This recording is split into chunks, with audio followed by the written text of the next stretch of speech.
அர்ச்சனா, நான் ஸ்கேன் சென்டருக்கு வரணும்னா நான் என்னென்னலாம் கேரி பண்ணிட்டு வரணும்? ஏதாவது செக்லிஸ்ட் இருந்தா சொல்லுங்களேன். நான் சொல்ற இந்த 8 செக்லிஸ்ட்டை மட்டும் எடுத்துட்டு வாங்க பிரியா.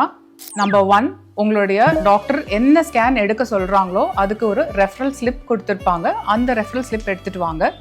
நம்பர் 2, முக்கியமாக தெரிஞ்சுக்க வேண்டியது உங்களுடைய RCH ID number or PICME number. நீங்கள் இதை உங்களுடைய கவர்மெண்ட் ஹாஸ்பிட்டலில் பதிவு பண்ணும்போது கொடுக்குற நம்பர். நம்பர் 3, உங்களுடைய actual date of birth. Number 4, உங்களுடைய பிளட் குரூப். நம்பர் 5, உங்களுடைய பிரிஸ்கிரிப்ஷன், டாக்டர்ஸ் கொடுக்குற பிரிஸ்கிரிப்ஷன் ஷீட். நம்பர் 6, உங்களுடைய ப்ரீவியஸ் ஸ்கேன் ரிப்போர்ட்ஸ். இதுக்கு முன்னாடி எந்தெந்த ஸ்கேன்லாம் எடுத்திருக்கீங்களோ எல்லா ஸ்கேன் ரிப்போர்ட்ஸையும் கட்டாயம் எடுத்துட்டு வரணும். And last but not the least, in case உங்களுக்கு IVF பண்ணி நீங்க கன்சீவ் ஆயிருக்கீங்க அப்படின்னா 3 முக்கியமான விஷயங்கள் உங்களுக்கு தெரிஞ்சாகணும். அதுல நம்பர் 1, உங்களுடைய எக் வந்து ஓன் எக்கா இல்லை டோனார் எக்கா. நம்பர் 2, ஓவம் பிக்கப் டேட் அப்படின்னு கொடுத்துருப்பாங்க ஆர் எக் கலெக்ஷன் டேட் அப்படின்னு கொடுத்துருப்பாங்க. நம்பர் 3, உங்களுடைய எம்ப்ரியோ டிரான்ஸ்ஃபர் டேட். இது எல்லா செக்லிஸ்டும் இருக்கான்னு பார்த்துட்டு நீங்க கட்டாயம் வரலாம்.